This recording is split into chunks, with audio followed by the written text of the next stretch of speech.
Bem-vindos ao 11º Encontro Público do Projeto Farroupilha 2020-2040. Hoje o tema é Habitação Digna como Política Pública.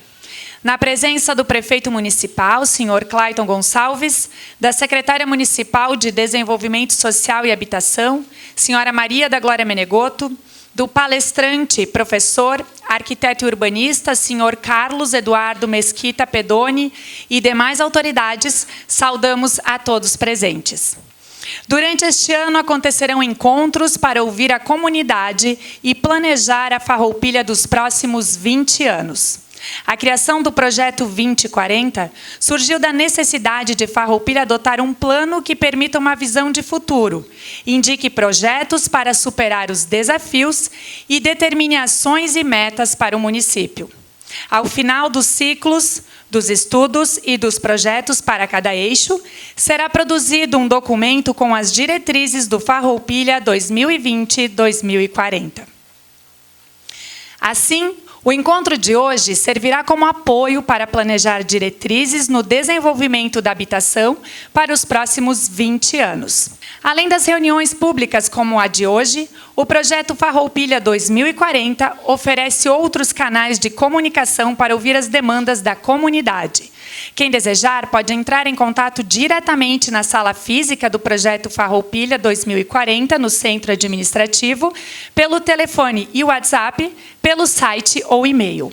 Convidamos a secretária municipal de Desenvolvimento Social e Habitação, senhora Maria da Glória Menegotto, para que dê as boas-vindas. Primeiro, é uma alegria muito grande poder estar aqui apresentando esse subeixo da habitação, que é muito importante pelo menos eu penso que o programa mais importante numa administração é a habitação.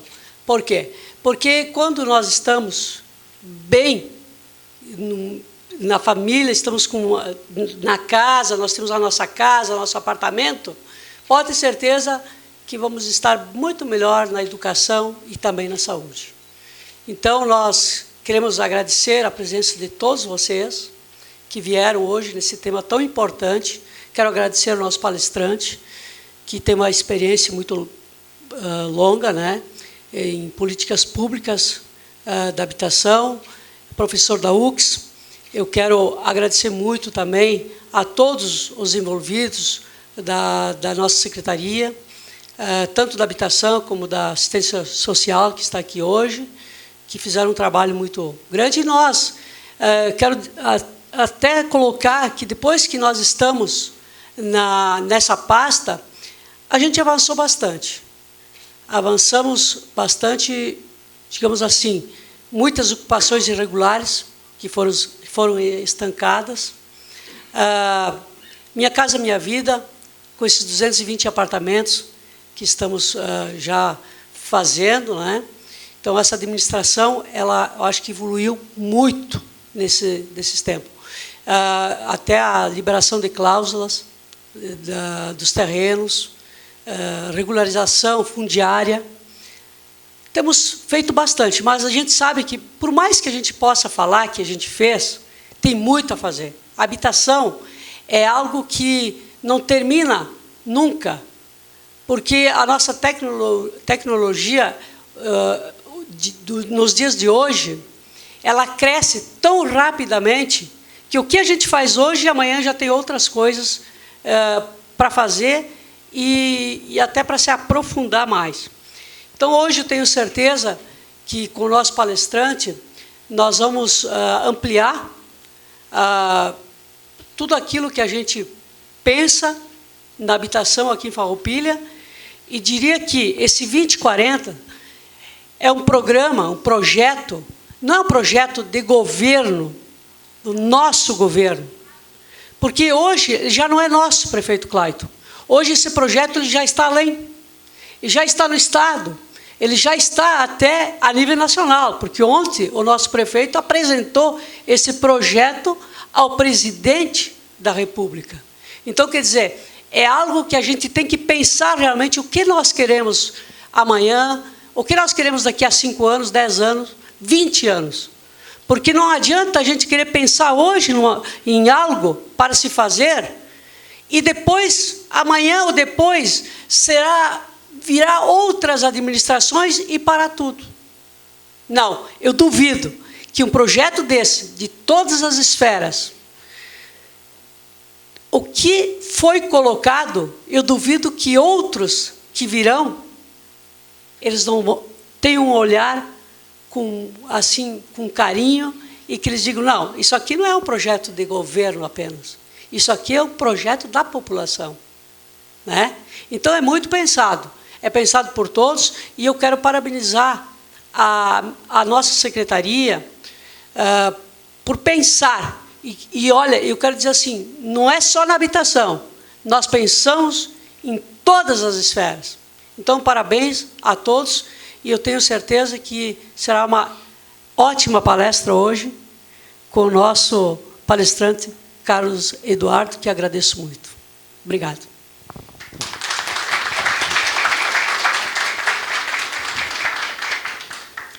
Convidamos para que faça a sua saudação o prefeito municipal, senhor Clayton Gonçalves. Uma alegria recebê-los aqui no Paço Municipal, neste momento em que estamos de novo desenvolvendo o 2040, juntamente com a comunidade. Saudar a minha secretária, Glória Menegoto, secretária efusiva, animada, e que cuida da habitação no nosso município, do desenvolvimento social e da habitação no nosso município, para desenvolver o texto de habitação digna como política pública. Isso é importante. Quero saudar o meu amigo, o Carlos Pedoni, Carlos Eduardo Mesquita Pedoni, filho do Dr. Pedoni, meu colega, foi presidente da Unimed quando eu comecei, um pouco depois que eu já tinha começado aqui, como médico, e fazer uma referência ao nome do teu pai, porque o Dr. Pedoni, teu pai, foi quem introduziu nos consultórios médicos de toda a região da Unimed Nordeste a questão da digitalização, o consultório digital permitiu que se tivesse a integração de todos os sistemas através de terminais. Então, nós fizemos um programa junto à Unimed de aquisição de equipamentos para ter no consultório lá o primeiro processo de integração, de serviço, de integração médica. Parabéns para o teu pai, e hoje está aqui, a pedido do governo de Farroupilha, para desenvolver esse tema importante. Pedoni trabalha conosco de forma também bastante efusiva lá dentro da AUNI, E quero te dizer, Pedoni, que hoje a deputada Fran apresentou ao governador no café da manhã a necessidade de nós extinguirmos a UNI e transformarmos a UNI na região metropolitana da Serra Gaúcha, um assunto que eu apresentei ontem ao presidente Jair Messias Bolsonaro, dizendo que nós somos uma região com uma capacidade, um potencial econômico muito grande, e que nós precisamos avançar algumas questões, e faz parte desse processo a instalação imediata da região metropolitana para financiamentos de organismos internacionais que possam fazer inferência aqui em relação a avanços importantes. Quero dizer que a nossa habitação ela tem uma vocação, secretária Glória, uma vocação, uma linha. Nós não construímos aqui nenhum equipamento Minha Casa Minha Vida faixa 1, enquanto estamos aqui, desde 2013, nenhum. Por quê? Porque nós acreditamos que é preciso se premiar sempre a questão do trabalho e da renda. Trabalho e renda é fundamental. Nós não podemos fazer continuadamente construções de dação, sem que o cidadão que vai habitar essas unidades possa participar do custo dessa unidade através do seu trabalho e da dignidade do seu trabalho, porque isso faz a grandeza de um cidadão. Premiando o trabalho e a renda e afastando a especulação. A especulação não é importante. Ela não agrada a ninguém, ela não cria caminhos de desenvolvimento. Então, parabéns aí pela manutenção dessa política, que é importante, secretário, e que deve ser discutida aqui hoje pela comunidade, trazendo as inteligências diversas da nossa comunidade, para que a gente possa ter aqui o entendimento necessário para ver a vocação adequada do nosso desenvolvimento, do que diz respeito à nossa habitação. Nós temos já participado de diversos eixos importantes, e esse aqui é também bastante importante. Todos eles farão parte de um documento muito bonito que está sendo preparado pela equipe durante o ano de 2019. E esse documento ele deve receber também a condução do parlamento local, o aplauso do parlamento local e virar uma lei, né, para que possa servir como receita de bolo, como receita de governança para os próximos administradores, ou os administradores de Farroupilha dos próximos 20 anos, o que é importante para que se possa, né, ter uma cidade realmente equilibrada, pensada, planejada, né, secretário Gabriel? Planejada, fundamental isso, para que a gente tenha uma cidade mais justa para todos, na sua água, no seu transporte urbano, no seu desenvolvimento econômico, nas suas vocações culturais, turísticas, né, nos seus eixos diversos. Nós precisamos pensar tudo isso, né? Que transporte queremos, que água queremos, né, como vamos tratar o nosso resíduo urbano, como vamos cuidar do nosso meio ambiente, quais os equipamentos de desenvolvimento que nós podemos agregar para que se tenha um meio ambiente mais adequado, enfim. São muitos os temas e eu quero cumprimentar a cada um que está aqui nessa noite, né, dizendo que a participação é fundamental, importante, e a assinatura de cada um nessa receita de governança para 20 anos, ela é a única forma de garantir que realmente aquilo que a população pensa vai estar, né, num livro de condução da governança. Isso é fundamental. Sempre com a orientação de um expert no assunto a ser estudado aqui, nós podemos desenvolver e criar caminhos que realmente nos permitam um futuro melhor, né?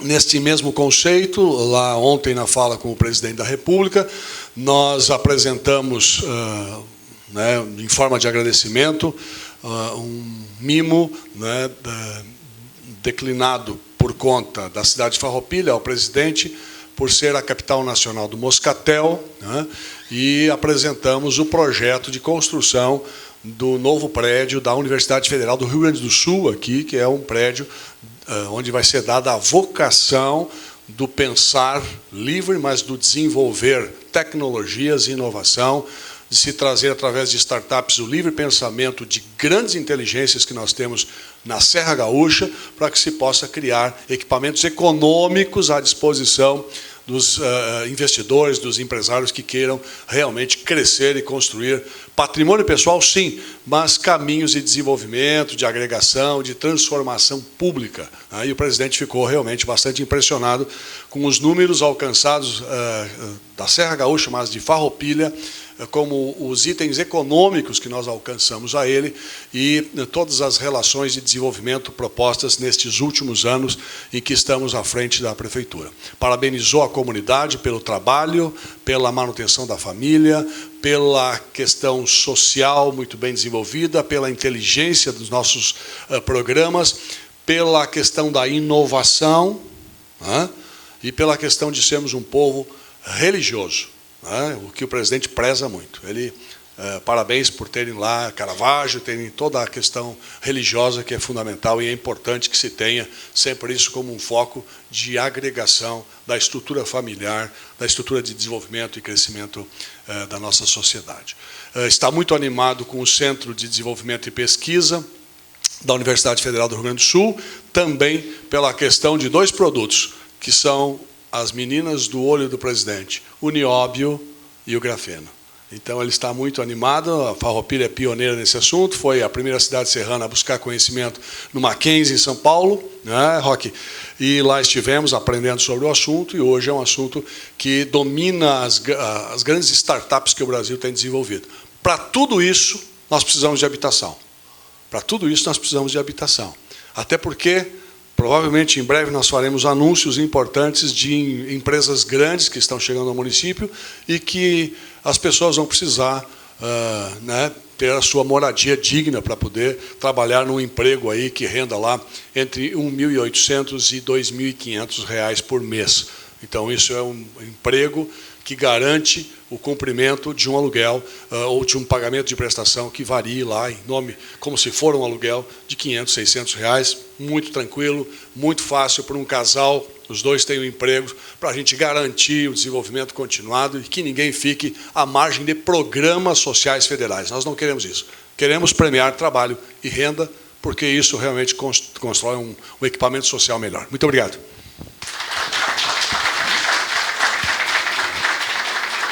Obrigada, prefeito Clayton, secretários municipais, demais autoridades pela presença nesta noite. Daremos início à nossa palestra.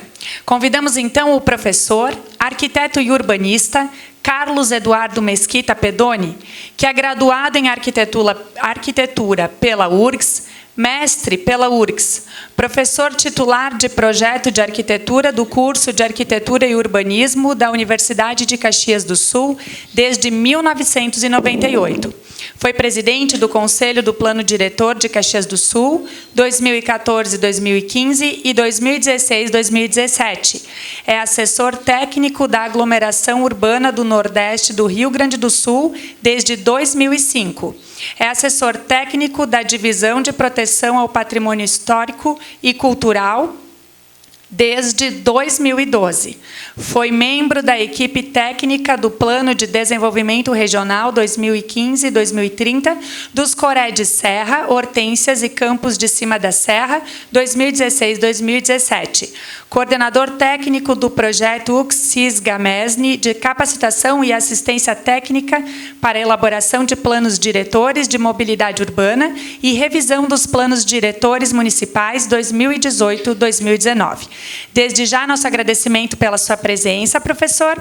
Reiteramos ao público presente que, ao final da explanação, abriremos espaço para as manifestações. Prefeito Clayton, né, agradecendo o convite, né, em nome da secretária Glória, cumprimento os demais secretários municipais aqui.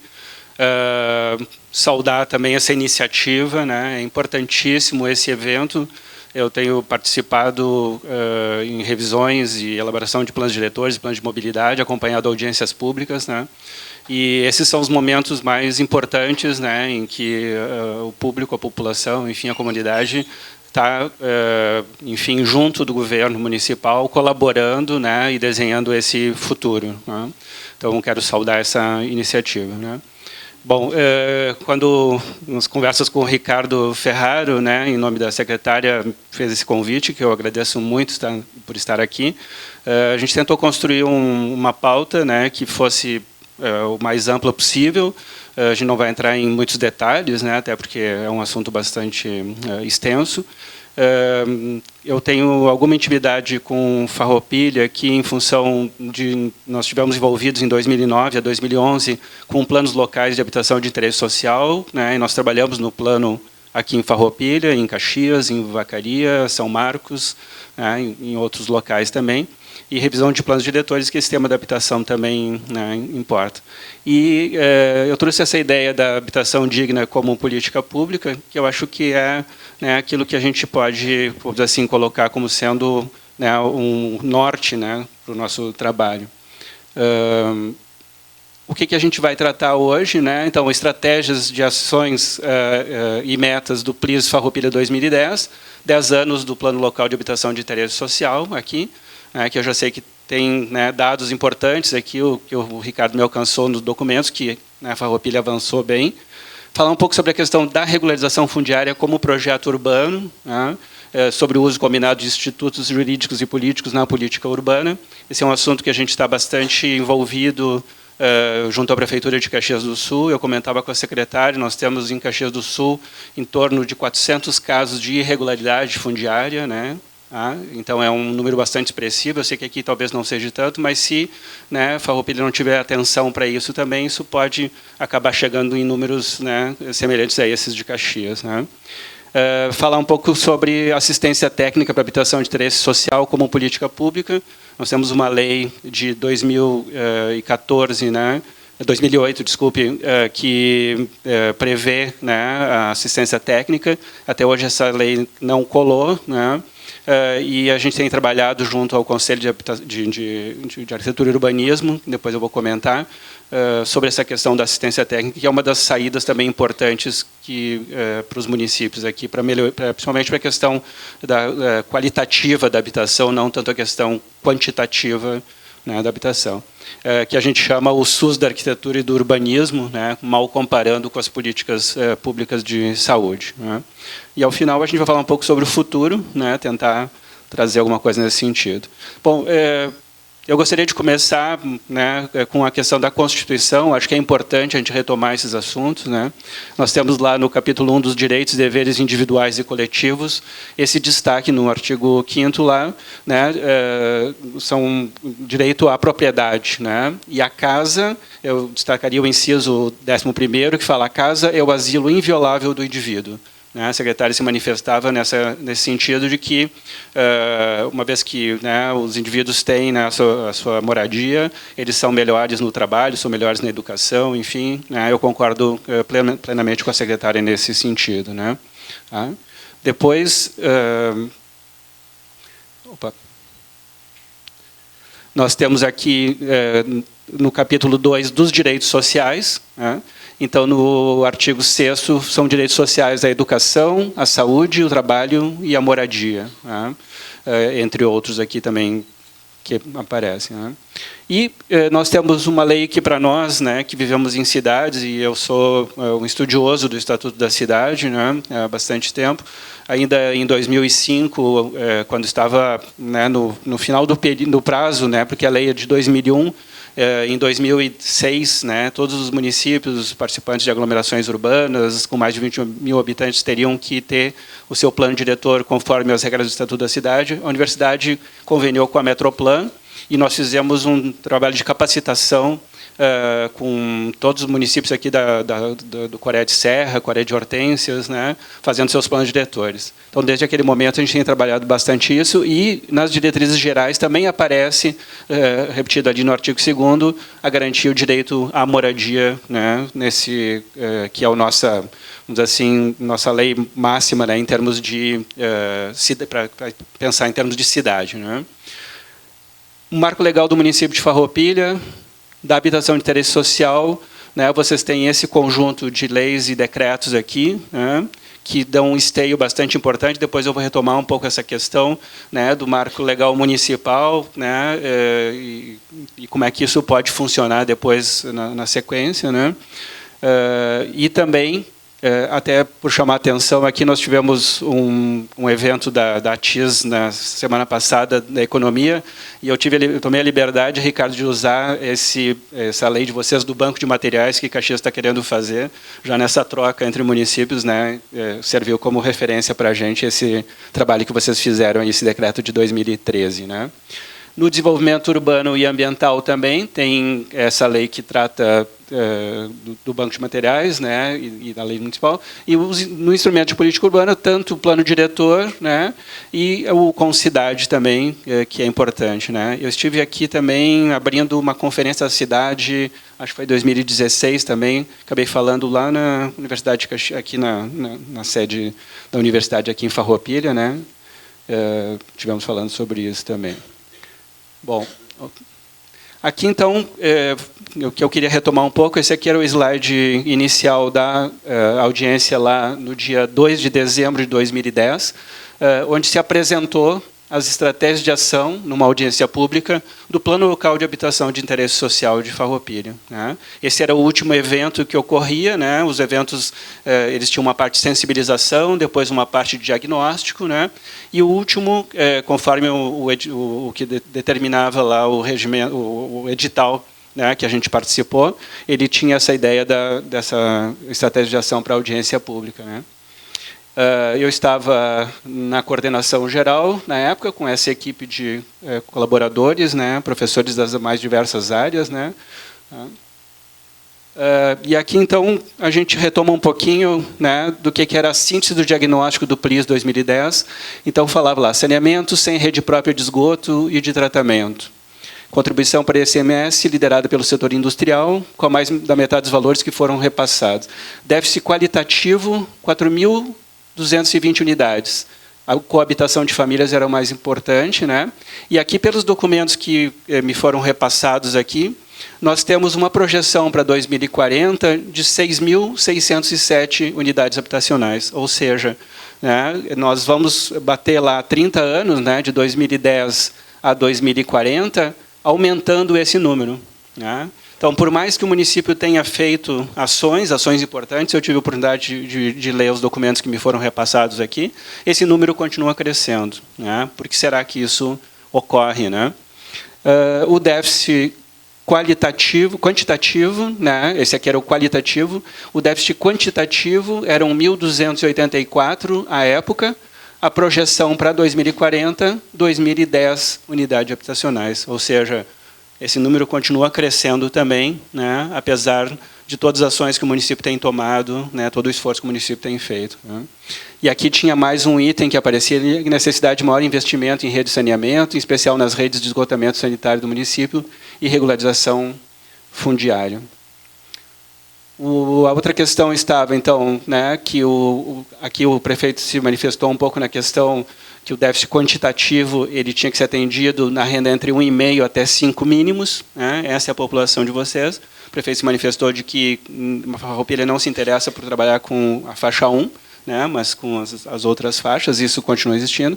E pelo diagnóstico atual, né, nós temos essas várias ações aqui que o município fez, eu não vou me deter, porque isso foi um trabalho feito por vocês aqui, né, mas, vamos dizer assim, colocando justamente essa ideia. Né, o município faz um esforço fenomenal e esse número continua crescendo. Né, então, nós temos que tentar entender esse fenômeno. Né.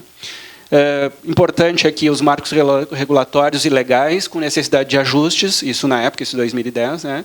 As AEIs, as áreas especiais de interesse social, devem se constituir em ZEIs. Por que ZEIs? Porque essa é a nomenclatura oficial do Estatuto da Cidade e, para isso, tem políticas especiais para isso também. O Código de Obras carece de atualização, né? Conceito e conteúdo programático para habitações populares. E a gente, no diagnóstico atual, a gente vê que o Código de Obras é de 75, né? Então, será que, né, assim, ele dá conta ainda, né, daquilo que a gente precisa hoje em termos de habitação de interesse social e mesmo da habitação em geral? Né? Também tem uma atualização aqui de 82, que autoriza o loteamento especial. Código de posturas de 69, nas condições institucionais e administrativas adequadas, com técnicos capacitados, em função do contingente populacional a ser atendido, pode ser necessária a ampliação da quantidade de técnicos. Né? Então, hoje tem um arquiteto concursado, né? Tem um assessor jurídico, que é SCC, tem um agente administrativo concursado, 2 agentes de serviço social, e 2 em processo seletivo, enfim, quer dizer, então a Secretaria está se atualizando nesse sentido, está tendo um corpo técnico bastante importante aqui. E depois se falava, na época, era bastante importante a situação das cooperativas aqui. Era uma questão que era particular, né, de Farroupilha, e parece que isso já não é mais deste modo, né, Ricardo? Acho que as cooperativas já não estão tão organizadas como estavam antigamente, mas era uma particularidade que tinha na época. Né? Bom, então, aqui eu trouxe alguns slides só para a gente entender o que era, porque o que nós vamos colocar aqui também, que o Plano Local de Habitação e Interesse Social, aqui, como em outros locais, ele não virou lei. Né? Então, essas ações elas acabam se perdendo ao longo do tempo. Eu tenho uma situação particular, porque como eu coordenei esse trabalho também em Caxias, né, cada vez que entra um novo governo em Caxias, já aconteceram 2 vezes isso, né, me liga o secretário da Habitação, alguém querendo saber do PLIS de Caxias, né, porque eles não têm esses documentos, se perdem nas gavetas. Né, e eu vi que vocês, de certa forma, tiveram atenção, né, de trabalhar em cima desse documento, o que é bastante importante. Né. Então, eu falava aqui, né, reduzir o déficit habitacional quantitativo. Né, então, atender 100% do contingente populacional rural e urbano com extrato de renda até 3 salários mínimos até 2015. Né. Aqui os indicadores eram o número de famílias atendidas dentro dessas linhas programáticas desse programa, que era o que existia na época, né, como sendo. Okay? Atender 100% do contingente populacional rural e urbano com extrato de renda de 3 a 5 até 2015. Né? E liberar a faixa de domínio da extinta rede ferroviária. Né? Acredito que esses números, né, pelo que a gente mostrou antes, eles não foram, né, atingidos. Né? Na verdade, se prevê que para 2040 eles estejam maiores do que eles estão hoje. Né? Então, tem um fenômeno importante, né, porque existia essa expectativa de que, na época, se liberasse pelo menos 10% da área liberada, né, seria o número que se teria aqui. Aqui nós estamos falando, na época também, sobre reduzir o déficit habitacional qualitativo. Né? Então, promover a regularização fundiária até 2013 e executar o Plano Municipal de Saneamento em 10% do município em 23 anos. Né? Tá? Então, isso aqui eram questões de qualidade. Né? Okay? Então, na verdade, eu estou trazendo essas lâminas, que eram as lâminas da época, para a gente poder fazer uma reflexão. né, sobre uma proposta que se tinha à época, né, e que medida a gente tem conseguido trabalhar isso, né. E aqui, então, o outro dos objetivos, metas e indicadores era regulamentar os marcos legais, incorporar as leis no plano diretor no final de 2011 e regulamentar outros instrumentos previstos no Estatuto das Cidades até 2012. Né? Então, seria também uma expectativa importante aqui. Bom, aqui, a última das objetivos, metas e indicadores, né, era prevenir o surgimento de novos núcleos irregulares, registrar o surgimento ou ampliação de assentamento a cada 3 meses a partir de 2011. O que é importante, a gente tem trabalhado isso também em Caxias bastante, né, porque no momento em que tu detecta, né, uma ocupação irregular, essa ação tem que ser imediata do município. Né, tá? Na medida em que isso se prolonga por algum tempo, né, as coisas já vão ficando totalmente inviáveis de se trabalhar. Então, nós propusemos, na época, comparação de imagens satelitais de alta resolução, por comparação de feições, enfim, né, Farroupilha tem aqui, né, um trabalho forte em geotecnologias, né, conheço bem a figura do Rui e do Miller aqui, que tem trabalhado no projeto de cartografia regional, e isso ele ajuda bastante, né, a gente prevenir esses núcleos irregulares no nascimento deles. Né. Então, isso era uma das metas importantes. Né? E a outra questão que se colocava, eu não sei como é que isso está hoje aqui, né? Programas de responsabilidade social das empresas. Né? As empresas, às vezes, acontece muito em Caxias, eles jogam aos 4 ventos, né, que tem emprego, que tem... Né?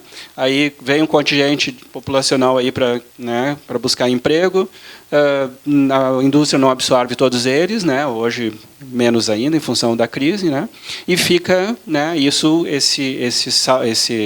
esse passivo fica para o governo municipal. Né. Então, se existe uma NBR, né, de responsabilidade social, que é a série 16.000, em que, né, poderíamos, de certa forma, trabalhar colaborativamente com os empresários nesse sentido, né, para que eles também, né, tivessem a noção de que, antes, né, o colega da TV me perguntava aqui, nós somos uma região muito atrativa, né, em mão de obra aqui. Né, então, as pessoas vêm à nossa região em busca de emprego. Né, e, né, nós precisamos ter essa noção também de que tem que ter essa responsabilidade social. Bom, esse era o primeiro bloco para a gente tentar, então, fazer essa leitura, né, em termos dos 10 anos, né, do PLIS, né, aqui de Farroupilha, né, o que se avançou e o passivo que ainda se tem, e essa perspectiva para 2040. Né. Outra questão que eu quero trazer para vocês aqui, é que eu não vou me deter na lei, né, mas existe uma lei federal de 2017 que traz novidades em relação à regularização fundiária. Né? Então, o advento da Lei 13.465, que trata a regularização fundiária, parece ter animado agentes políticos, especialmente os cartórios de registros imobiliários. Eu não sei se alguns de vocês, acho que a secretária me falou em torno de 15 casos aqui de irregularidade fundiária, 15 a 20 casos. Né? Eu saliento que em Caxias do Sul nós temos em torno de 400 casos. Né? Cada um desses processos são processos muito lentos, né? Muito, que envolvem muito esforço do poder público. Né? Só que a maneira como hoje está colocada a lei, ela basicamente está preocupada com a questão do título de propriedade. Né? E nós ficamos com problemas ainda do ponto de vista de projeto urbano, que é o que a gente vai trazer como... Né, os problemas urbanos são resolvidos mediante a regularização fundiária. Né, então, na verdade, não. Né, na verdade, a lei está prevendo muito mais, vamos dizer assim, o título de propriedade, né, a questão da posse, do que efetivamente a ideia de, né, se trabalhar isso dentro de um todo. Né. Ocorre que essa lei ocupa o lugar da falta de um projeto de cidade para todos, especialmente os mais pobres. A regularização fundiária não pressupõe inclusão, cidade para todos, se não evitarmos a continuidade das ocupações regulares nas periferias e morros. Não podemos transformar a regularização fundiária numa regra, substituindo o planejamento das cidades sustentáveis e para todos, o que deve estar previsto nos planos diretores. Né? Então, nas EIs, né, se vocês tiverem, vamos dizer assim, noção, as EIs elas são áreas tanto das irregularidades, como também reserva fundiária dentro da cidade formal, para habitação de interesse social. E quando se fala habitação de interesse social, não é a questão, né, vamos dizer assim, das classes, né, faixas 1, né, vamos dizer assim, a habitação de interesse social, ela também está focada, né, nas pessoas que são os trabalhadores, que às vezes, enfim, né, têm dificuldades de adquirir e vão buscando, né, áreas mais para fora. Eu me lembro que as cooperativas sempre buscavam áreas para o sul aqui, né, a gente acompanhou um pouco Vitória aqui e tal, e essa área do sul de Farroupilha é uma área que cai para o Arroio do Ouro, que vai cair para a Bacia do Caí, e eles querem melhorar a classe, né, a classificação dessas águas para esse Arroio do Ouro, né? Então, levar a habitação para o sul de Farroupilha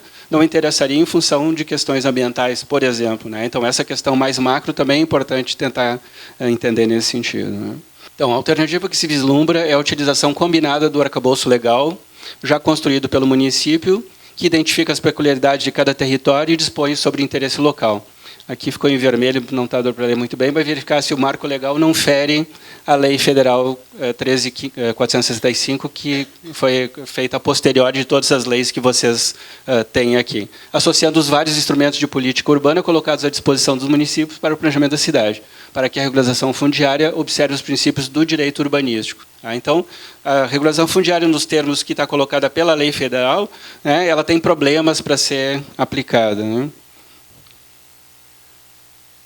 Então, os instrumentos poderiam ser utilizados conforme as características ou categorias de cada situação a ser regularizada, selecionadas como forma de abordagem do caso, dentro de um panorama que envolva a construção de um projeto urbano.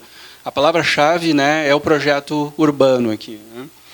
Para cada situação, de modo que a regularização fundiária seja uma oportunidade de organizar o território que ficou carente de planejamento, ou seja, o projeto antecedeu a ação concreta de ocupação e uso do espaço. Esses locais, né, de irregularidade fundiária, basicamente, né, eles nascem porque a cidade formal não consegue, né, absorver isso, né? Então, aqui é a ideia da combinação de instrumentos jurídicos que estão à disposição no Estatuto da Cidade, né? Zoneamento ambiental. Essas áreas de ocupação irregular normalmente são associadas a problemas, a áreas sensíveis ambientalmente, né? Porque essas áreas elas não têm valor, né, para o mercado imobiliário, né? Porque elas são áreas protegidas, áreas de proteção permanente. Então, normalmente, toda a questão da irregularidade fundiária está ligada à questão da preservação ambiental, né? Então, o zoneamento ambiental como instrumento de base para abordagem dos núcleos subnormais ou irregulares, identificando níveis de degradação ambiental, áreas de preservação permanente, classificando de acordo com as categorias do Código Florestal, e assim identificar os riscos de regularizar áreas que sejam vulneráveis socioambientalmente, tá? Então, é importante que o município veja isso, porque, né, a gente às vezes está fazendo um esforço enorme, né, de tentar trazer essas pessoas, né, para a formalidade, para a cidade formal, mas está criando problemas de futuro, está criando problemas, né, ambientais que lá no futuro vão cobrar, né, vão cobrar a conta também, tá?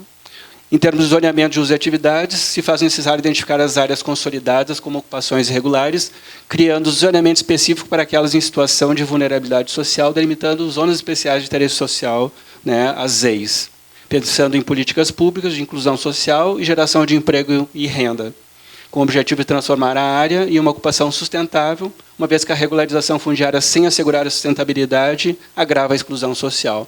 Ou seja, não adianta simplesmente dar moradia, não adianta simplesmente trazer, né, dar o título de propriedade, né, mas nós temos que pensar de forma combinada, né, a questão de geração de emprego e renda, né, e essas questões, vamos dizer assim, que são, vamos dizer assim, de inclusão social, né, desse corpo, desse contingente de pessoas, né. O que a gente tem usado também em Caxias, né, e que é importante, é um instrumento importante que tem, né, que é o estudo de impacto de vizinhança, né. No momento que eu tenho uma área que ela é de regularidade fundiária e eu tenho toda uma vizinhança, né, no momento em que eu regularizo isso, todos saem ganhando ali, todos os terrenos valorizam, né, toda essa área valoriza, né. E quem é que fica com esta mais-valia? Como é que o município pode se locupletar também desse investimento que faz em termos da regularização fundiária, né? Então, é outro instrumento que se apresenta como fundamental para essa abordagem é o estudo de impacto de vizinhança, o EIV, com o papel de articular os elementos que envolvem os impactos locais, né, uma vez que regularizados, os núcleos urbanos informais passam a fazer parte da cidade formal, com um impacto significativo na vizinhança, que hoje os tem como subnormais, podendo inclusive impactar no valor da terra vizinha a esses núcleos hoje irregulares. Então, também essa mecânica é importante a gente tentar entender, porque senão a gente não consegue controlar isso também. Aqui vai falar um pouco sobre a questão do conteúdo mínimo do... Um outro instrumento importante que os municípios não têm utilizado, esse último evento que nós tivemos agora foi um evento sobre economia, na questão da regularização fundiária e assistência técnica. Esse instrumento, chamado Contribuição de Melhoria, ele existe na Constituição brasileira desde 1946. E ele não tem sido utilizado com toda a sua potencialidade de financiar as políticas públicas para essas áreas subnormais. Ou seja, no momento que eu implemento melhorias em vários sentidos, isso não está ligado só à questão da regularização fundiária, mas está ligado a outros investimentos do poder público também. A gente tem trabalhado um pouco nessa ideia, de se poder, vamos dizer assim, ter uma contribuição daqueles lotes, daqueles proprietários que vão ganhar com esse investimento público, vai ter valorização dos seus imóveis a partir de uma política, de uma infraestrutura que o governo municipal coloca. Isso não tem sido utilizado, então os governos têm investido um monte, mas eles não têm tido esse retorno através desse instrumento que existe desde 1946 na Constituição brasileira também. A outra alternativa é a outorga onerosa do direito de construir. Esse é um outro instrumento importante também, porque no momento em que eu regularizo uma área, provavelmente eu vou estar congelando ali os índices construtivos naquela localização. Então, às vezes tem potencial, não sei qual é o índice de aproveitamento geral aqui, de 1,5. Normalmente não se utiliza esse potencial todo. Então, essa sobra de potencial que vai ficar congelado no caso de uma regularização fundiária, ele pode vir para um banco de índices para o governo, e o governo vai trabalhar na venda desse banco desses índices para poder financiar essa regularização e as melhorias dentro dessa situação. Nós temos também trabalhado bastante isso lá em Caxias, porque, no fundo, não se tem dinheiro para fazer as coisas, e esse dinheiro ele está efetivamente dentro da própria área ali. Na Maesa também, em Caxias do Sul, um pouco das ideias que se tem lá para financiar isso é justamente pela outorga onerosa de índices da região de entorno da Maesa. O Estatuto da Cidade é uma lei muito nova, ela é uma lei de 2001, que começou a ter validade a partir de 2006. Então, a gente está em 2019, os municípios, via de regra, fizeram lá em 2006, 2007 os seus planos diretores muito no copia e cola, para tentar atender a lei. Depois, as revisões agora, nesses últimos, vocês fizeram em 2015, o secretário falou, me lembro, Farroupilha se adiantou um pouco em relação a isso. Nós trabalhamos agora bastante com alguns municípios aqui da região na revisão em 2017, que era o prazo limite, Em Caxias do Sul, eu fui, durante 4 anos, eu fui presidente do Conselho do Plano Diretor em Caxias, e nós conseguimos, enfim, trabalhar essa revisão do Plano Diretor num contexto com todas as entidades dentro do Conselho, trabalhando num texto único, sem votação, só trabalhando por consenso, fazendo negociações, entende?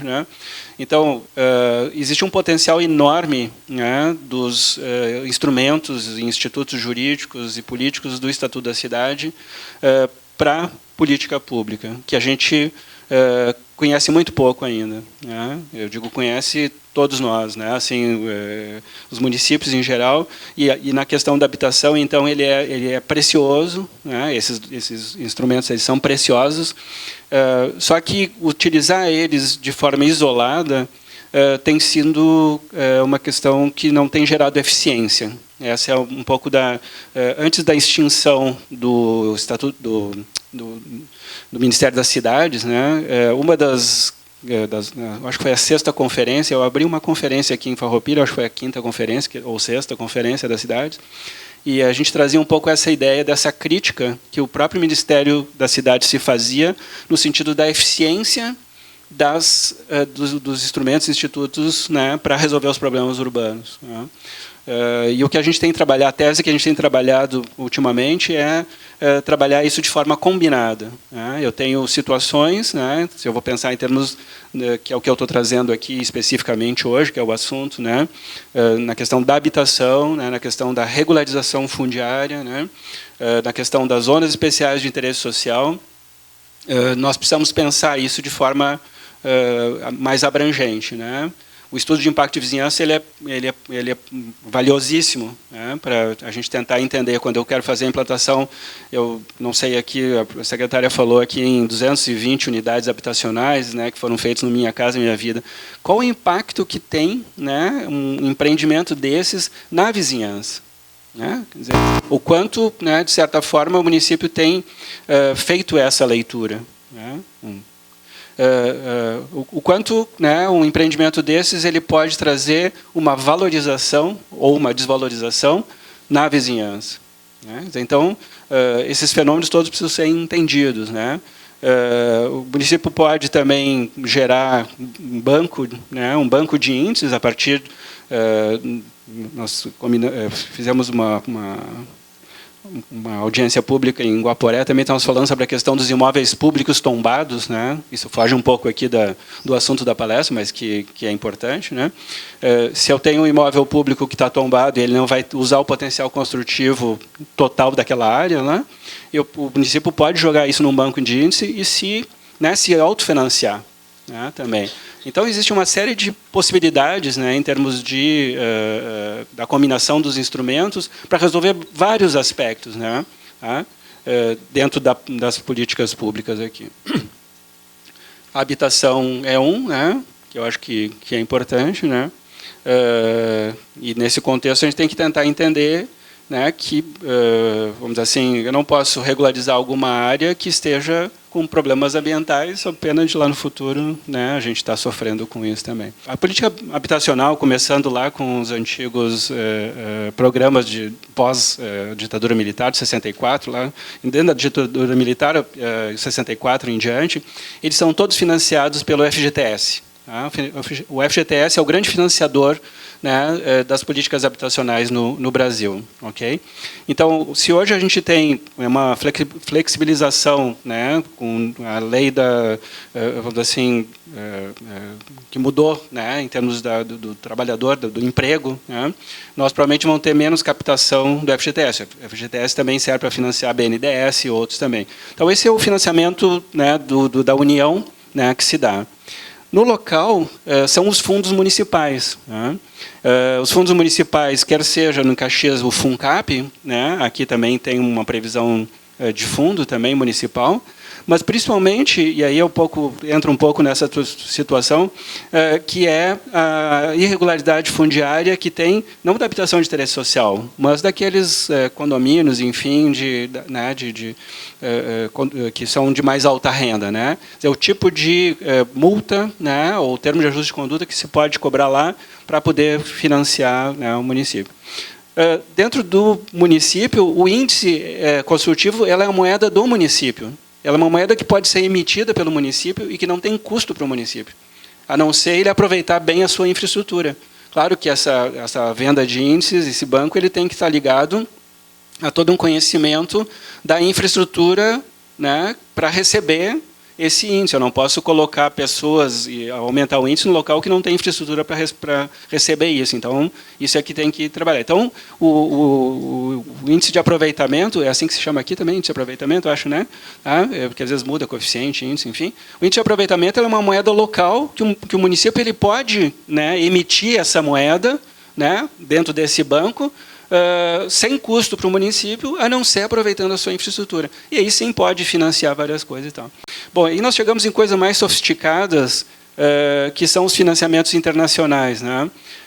Fora o Banco Mundial e BIRD, que a gente está mais acostumado, nós temos outras agências de fomento, outros bancos de desenvolvimento da América Latina, né, dos países andinos, tem fundo de desenvolvimento francês, alemão, japonês, mas que eles trabalham basicamente com a questão tem que ter uma pegada de inovação, tem que ter uma pegada, né, de inclusão social, tem que ter outros fatores, né, que não simplesmente, né, a habitação. Então, o que a gente tem trabalhado em Caxias são situações que a gente possa modelar, né, situações exemplares que sejam passíveis de financiamento por esse tipo de banco. Tá? Eu sei que Porto Alegre, lá para o quarto distrito, conseguiu um financiamento do Banco Mundial em função das questões de resiliência, né, que é o quarto distrito alaga muito lá em Porto Alegre, né? Então o Banco Mundial está financiando muito essas questões que são de resiliência urbana, o quanto a cidade ela está preparada, né, para os eventos climáticos, enfim, tal. Então, se Farroupilha nesse sentido quisesse candidatar, né, a esses fundos internacionais, e muitas coisas são a fundo perdido também, são a fundo perdido, tem que ter uma pegada diferente do que simplesmente, né, a moradia, tem que ser a moradia digna. Aí entra a questão, né, porque do mote da palestra, né? Assim, não basta eu ter o título de propriedade, né? Não basta eu ter o lugar onde eu tenho que morar de forma digna, né? Eu tenho que morar de forma que eu possa, né, ter o meu emprego renda também, que eu não preciso me deslocar, né, vamos dizer assim, muito para poder trabalhar, enfim. Então, tem várias questões que estão envolvidas aí. Então, a gente está pesquisando por lá, eu não sei se eu estou respondendo a tua pergunta, mas, enfim, né, a ideia é um pouco conversar sobre isso, né. O BNDES fez uma palestra aqui em Bento Gonçalves, a questão de um ano atrás, nem isso, final do ano passado, né. O BNDES ele tem um tipo de convênio que ele faz com os municípios, em que ele faz o município ele assina um único contrato com o BNDES e coloca nesse pacote todos os problemas que o município tem, né? E o próprio BNDES se encarrega de buscar as fontes de financiamento, fontes próprias, fontes internacionais, enfim, dentro de um único pacote, né? E aqui sim, eu acho que esse é importante, né, que é a operação urbana consorciada, né, como sendo o instrumento que ele poderia ser o grande guarda-chuva de uma política urbana na forma de um projeto urbano que poderá gerar transformações estruturais na área objeto de regularização e em toda a área de abrangência da operação, que pode ou não coincidir com a área de estudo de impacto de vizinhança. Né? Então, vocês poderiam pensar aqui em Farroupilha, né, qual é o setor urbano, né, que talvez coubesse se fazer uma operação urbana consorciada aqui. Delimitar essa área da operação, que pode envolver ou não habitação, pode envolver ou não regularização, enfim. Né? Quer dizer, então, esse vamos dizer assim, passivo, né, de 4.000 unidades, claro que ele não precisa ser resolvido em uma única operação, né? Mas será que não podemos fazer alguns pacotes maiores aí, né, que envolvam a produção da habitação em grande escala para zerar esse passivo, né, que essas ações pequenas não têm conseguido fazer, né, envolvendo um grande projeto urbano, não envolvendo ações picoteadas, né? E o financiamento dessa operação urbana consorciada, os valores, né, elas saem dentro da própria operação. Né? Eu não vou poder me deter aqui, porque a gente não tem tempo para isso, mas o mote, né, da operação urbana consorciada é que é uma situação ganha-ganha, todos saem ganhando numa operação urbana. Eu tenho experiências bem-sucedidas em São Paulo, né, que tem acontecido, tem agora a Operação Centro, né, que eles estão trabalhando, que o Centro de São Paulo é uma loucura, enfim, tiveram várias. No Japão também nós temos algumas coisas que eles também utilizam, não com este nome, né, mas áreas que eles chamam de redesenvolvimento. Né. Então, eu acho que os municípios, mesmo municípios, né, do porte de Farroupilha, podem pensar maior, podem pensar grande nesse sentido. Né. Quer dizer, a provocação um pouco nesse sentido aqui. Né? A provocação é assim, vamos lá retomar um pouco, né? A Secretaria de Desenvolvimento Social e Habitação tem feito um esforço violento em várias administrações. Nós viemos aqui em 2010, ajudamos a construir o Plano Local de Habitação e Interesse Social, colocamos metas aqui importantes, né? E estamos vendo aqui, pelo menos no que vocês têm apresentado em termos de documentos, que em 2040 esse passivo ele continua maior. Né? Quer dizer, ele só aumentou em 2040 essa projeção. Quer dizer, então, como que o município vai se organizar, né? E aí vem a questão da provocação, para trabalhar isso numa escala maior. Né? Tá? Não trabalhar com ações pontuais ou ações que envolvam, né? Eu, com todo o respeito, né, a secretária, né, falando nos 220 unidades, né, nós estamos falando em 4.200, né, estamos falando em 2.100, nós estamos falando em números que são 10 vezes esse valor. Ok, né? Quer dizer, então, é uma questão importante para a gente tentar pensar. Né?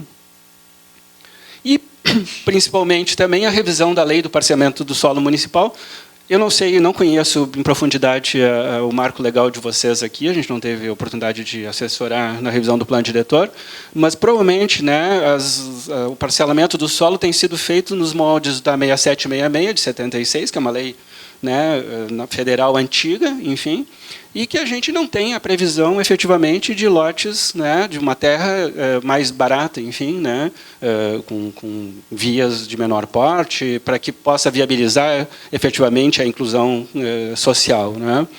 Então, isso, o que tem acontecido, né? Que não se observa o caráter elitista dos parâmetros de urbanização determinados pela Lei Federal 6766, de 76, estancando o processo de regularidade, posto que novas condições de urbanização do solo pode estancar um processo histórico já extensamente conhecido, né? Bom, então essa era a questão da regularização fundiária, né, um pouco da provocação, né, de se trabalhar os instrumentos do Estatuto da Cidade, né, combinados de forma a gente resolver, né, neste pacote a questão da habitação, né, em grande escala, né. E agora eu vou falar um pouco sobre o projeto que a gente tem desenvolvido. Eu fui durante 6 anos conselheiro do Conselho de Arquitetura e Urbanismo, coordenando a comissão de exercício profissional, tanto na gestão fundadora do CAL, né, quando saiu do CREA, como na gestão seguinte. E a nossa comissão de exercício profissional é aquela que trabalha justamente essas políticas públicas, enfim, trabalha a questão que envolve os municípios também. E o planejamento estratégico do CAL, do Conselho, colocou uma rubrica de que o Conselho, o CAL-RS, no caso, o CAL do Rio Grande do Sul, ele tem que investir, no mínimo, 2% do seu orçamento em assistência técnica, dessa lei, né, de 2008. Né, isso, no ano passado, deu em torno de R$240 mil, né. Esse ano deve estar mais, e nós, através do IAB, do Instituto de Arquitetos do Brasil, Núcleo Caxias, nós fizemos um projeto que foi aprovado para se colocar em rodas, para rodar habitação de interesse social, sustentabilidade e assistência técnica. Esse é o nome do projeto, né? Então, a assistência técnica como o SUS da arquitetura, né? Fazendo esse paralelo de que nós temos, né, a saúde pública e gratuita, né? Nós podemos ter assistência técnica para habitação de interesse social, pública e gratuita, através da lei também. Então, os objetivos do projeto é aplicar a lei federal, a Lei 11.888 de 2008, a TIS como ação preventiva à regularização fundiária, também, ou seja, né, nós vimos ali no déficit de vocês um déficit muito grande qualitativo, a TIS, né, a assistência técnica, ela está focando no déficit qualitativo e não no quantitativo, é importante, né? Qualificação da produção do espaço urbano, né? Então, quando eu estou pensando em melhorar a habitação, eu estou pensando também em melhorar o espaço urbano como um todo, né? Articulação institucional para a TIS. Em Caxias, a gente está trabalhando com o Ministério Público, Prefeitura, órgãos, né, de classe, né, CAL, CREA, IAB, SAERG, está trabalhando junto também com o SIC, né, quer dizer, envolvendo todos, né, nessa articulação institucional. E o protagonismo profissional também, né? Aqui tem muitos alunos atuais, tem ex-alunos aqui também, o Pablo saiu antes ali, né? Futuros orientandos aqui também. E o que acontece, né? Nos bancos da universidade, nós somos preparados para trabalhar com questões talvez que não envolvam essa situação aqui, né? Então, nós temos, dentro desse projeto, vai aparecer depois, a gente também está cadastrando profissionais que queiram trabalhar com assistência técnica, né? Tá? Nós trouxemos um arquiteto, Gilson Paranhos, de Brasília, que fez um trabalho fenomenal em Brasília, lá também, não vai dar tempo de comentar aqui, mas que eles colocavam lá, bom, olha, tu tem R$13 mil para gastar com habitação, aqui te vira, né?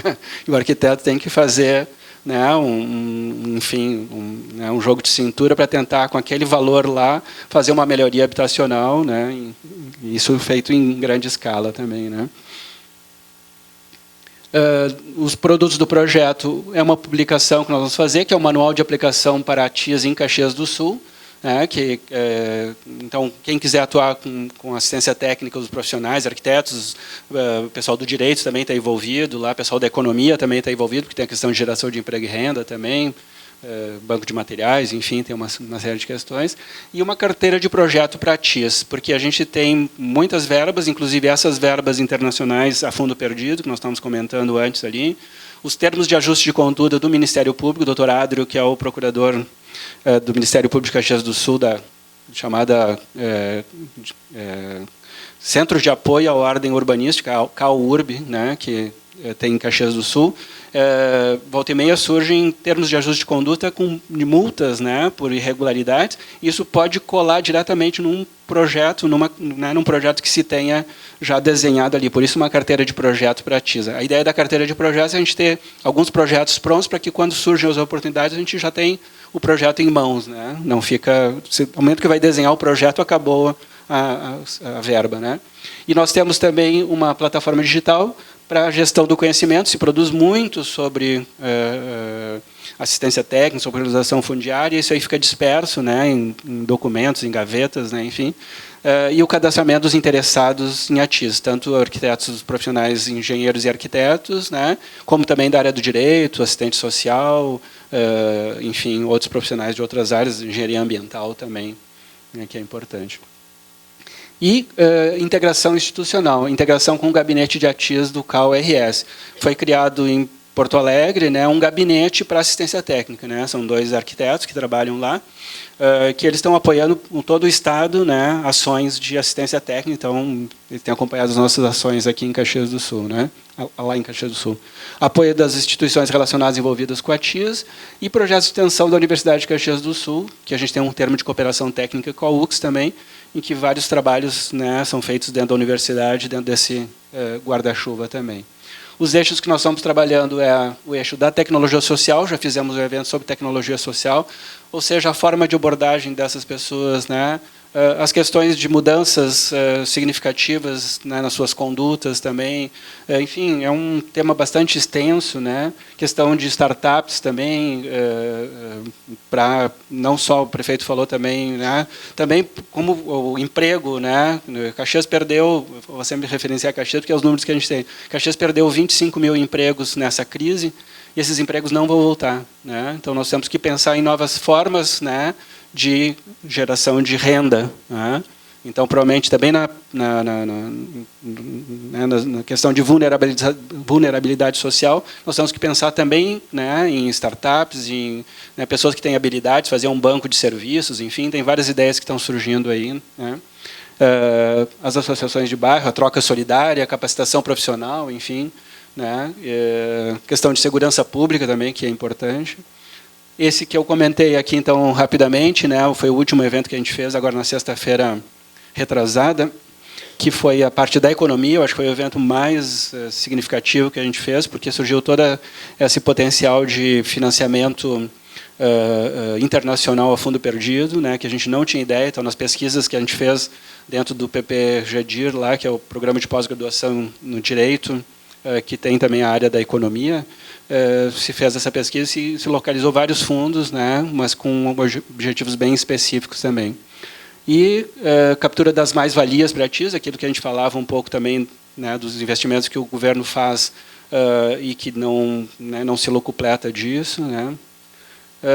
Vamos entrar nos aspectos jurídicos, é a nossa próxima atividade também, né. Já falei um pouco sobre isso aqui também, fundo de regularização fundiária, enfim, né.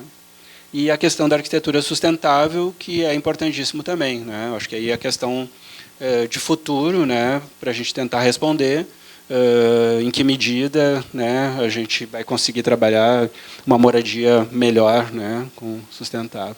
E a carteira de projetos, então, que é essa ideia que eu coloquei, a gente, no plano estratégico do Coredes, também se fez isso, né. Se vocês estão pensando aqui 2040, né, eu vi que tem aqui na habitação, tem várias metas aqui, né, de médio e longo prazo, né, eu pude ler um pouco, né, que é justamente isso, deixar os projetos prontos, né. A ideia da carteira de projeto é como se tivesse o dinheiro na carteira, né. Surgiu, né, uma oportunidade, tu tem um projeto que tu, né, tira da carteira e vai lá e apresenta no organismo já. Então é um investimento inicial que o município vai fazer, mas que, né, vai permitir com que se dê esse salto nesse sentido também. Acho que é isso. Bom, e aí então para encerrar, né, que o Ricardo me provocou lá também para falar um pouquinho sobre a questão do futuro da habitação, né? E aí eu deixo também essa conversa um pouco aqui para a gente discutir, mas assim, eu elenquei pelo menos 5 coisas que são importantes para amarrar minha fala aqui. Revisar, né, monitorar o PLIS, né, o Plano Local de Habitação e Interesse Social, que é um documento, né, importantíssimo, né, para os municípios, e que ele vire lei. Né? Se eu não tiver um plano que não vira lei, um plano diretor que não fosse lei, ele não tem utilidade nenhuma, né? Porque o próximo governo pode ou não, né, utilizar ele. Né? Então, a secretária falou antes também, uma política de Estado, né, ou uma política do município, né, de Farroupilha, ter o PLIS revisado, né, e que vire lei também. Eu acho que o município poderia, né, dependendo da situação, do que eu pude ver ali também, implementar a TISA aqui no município, né, fazer uma lei municipal e eu coordenar esses órgãos. Inclusive, a gente se dispõe lá pelo Núcleo de Caxias a ajudar vocês aqui também, se for do interesse, né, para utilizar essa lei federal, né, de assistência técnica. Isso é uma coisa importantíssima, principalmente para a questão do déficit qualitativo, né, não o déficit quantitativo, mas o qualitativo é importante. Né. A outra, densificar a cidade, oferecendo reserva fundiária. Eu comecei a falar naquela hora que caiu ali o slide ali. As EIs, elas têm 2 situações. Uma é as EIs como situação consolidada, em que eu vou delimitar como uma zona especial de interesse social, e a outra questão das EIs como reserva fundiária dentro da cidade legal, dentro da cidade que tem infraestrutura, né, que isso é importante. Então, reserva fundiária dentro da cidade formal, não ampliar o perímetro para incorporar loteamentos de fora. Né. Provavelmente essa mecânica ocorre aqui também, né, como em todos os municípios, né, para o loteador irregular é muito vantajoso, é muito lucrativo se fazer loteamento fora dos muros da cidade, né, dos novos muros, né, do perímetro urbano também. Né. E o prefeito se manifestou, né, o município de Farroupilha aderir à região metropolitana da Serra Gaúcha, né, para tratar a habitação no contexto regional. Eu conversava com o ex-chefe de gabinete aqui, que é um amigo pessoal meu, o Adamoli, né? E o Adamoli diz assim, tem que ter muita, vamos dizer assim, a palavra que ele usou, que a gente tem que ter muita moderação na questão da política habitacional. Né? E eu concordo plenamente com essa colocação dele, porque eu provoquei que eu estaria aqui, né? Eu digo, Adamoli, né? Eu sei que tu não está mais lá, mas, né, eu vou fazer essa palestra e tal. A gente tem que ter muita moderação, porque a gente tem uns casos, assim, por exemplo, que nem Uberlândia, né, que apareceu nessas conversas aqui. Né? O pessoal da prefeitura está distribuindo casas em Uberlândia. Bom, daí vem todo mundo. Quer dizer, então, a política habitacional ela não pode ser nem, vamos dizer assim, não atacar esse déficit, mas também ele não pode ser tão atrativo para que daqui a pouco de outros municípios, né, venham pessoas para morar aqui, porque a Secretaria de Desenvolvimento Social e Habitação está agindo de forma eficiente. Então, a eficiência, às vezes, para a habitação, ela pode ser um tiro pela culatra, um tiro no pé, como a gente chama. Né? Porque se eu consigo resolver isso, provavelmente vai se tornar um município atrativo para uma população que precisa. Então, se tu trabalhar isso numa região maior, né, numa região metropolitana, nós conseguimos, então, controlar um pouco melhor isso também. Né? E, com esse assunto que eu falei por último, ali, sustentabilidade, política de incentivo fiscal para soluções sustentáveis, né, com claros benefícios para a população, enfim, que tem geração própria de energia, que capta a água da chuva, enfim, outras questões que possam permear a arquitetura sustentável. Né? IPTU verde, como a gente chama, enfim, tem várias ações nesse sentido. Né? Isso pode fazer a diferença, né? Pode fazer a diferença, né, em termos da melhoria da qualidade de vida urbana, né, e tudo mais. Entre outras coisas que, né, podem acontecer para o futuro da habitação, mas essas são as que eu gostaria de trazer aqui.